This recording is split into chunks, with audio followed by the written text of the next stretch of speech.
નમસ્કાર વિદ્યાર્થી મિત્રો, સ્વાગત છે તમારું તમારી પોતાની યુટ્યુબ ચેનલની અંદર. આજે આપણે ધોરણ 11 વિષય ગુજરાતી પાઠ 3 નું સ્વાધ્યાય સોલ્વ કરવાના છે. પણ એ પહેલાં મહત્ત્વની સૂચના કે અત્યાર સુધી આપણે ધોરણ 11ના ગુજરાતી વિષયના પાઠ 1 અને પાઠ 2નું સોલ્યુશન જોઈ ગયા છે. અન્ય વિષયોનો પણ આવી રીતના આપણે સ્વાધ્યાય સોલ્યુશન કરેલ છે, જેની પીડીએફની લિંક નીચે ડિસ્ક્રિપ્શન બોક્સની અંદર તમને મળી જશે. સાથે સાથે તમે અમારી સાથે વોટ્સએપ ગ્રુપમાં પણ જોડાઈ શકો છો, જેની લિંક પણ નીચે ડિસ્ક્રિપ્શન બોક્સમાં તમને મળી જવાની છે.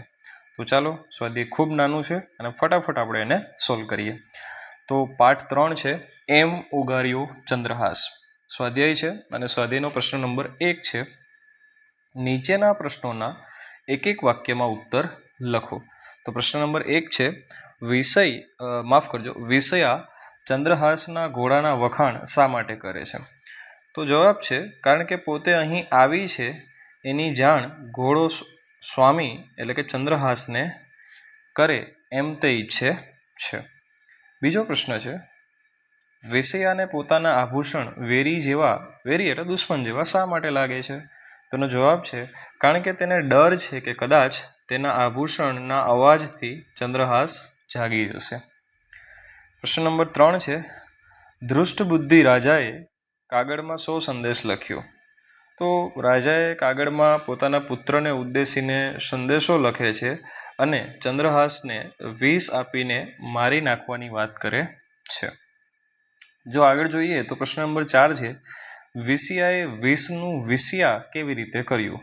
જો અહીંયા વિષયા પાત્રનું નામ છે, વિષયા સમાધાનની વાત કરે છે અને વિષ એ ઝેર છે.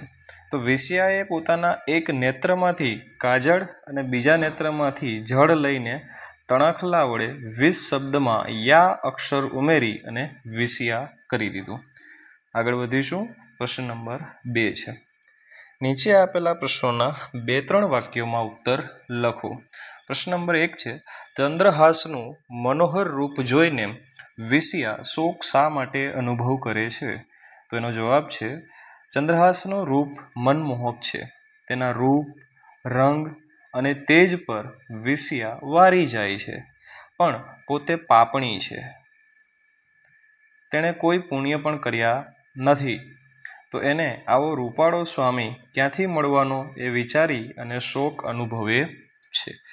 આગળ જોઈએ. પ્રશ્ન નંબર 2 છે, ચંદ્રહાસ